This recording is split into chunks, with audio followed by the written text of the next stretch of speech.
на чужих плечах эта власть, она кажется таким широким балахоном, таким вот удобным для какого-то маневра, для...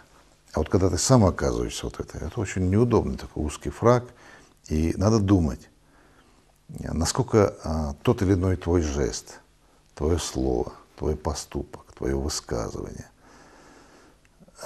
оно поможет народу, насколько оно повредит народу, который не там за тобой стоит, а народ, который стоит рядом с тобой. Потому что кто-то говорит, я там за народ отвечаю, я там сказал так. Нет. Надо думать о том, что, еще раз я хочу вернуться к тому, что сказал, что ты один из них, и ты должен прочувствовать то, что нужно, где-то, может быть, даже не популярное решение принять. Где-то, вот, может быть, даже сиюминутно, которое не принесет пользы. Наоборот, тебя могут за это ругать. Но в конечном итоге, когда практически выход оказывается, это единственное правильное решение.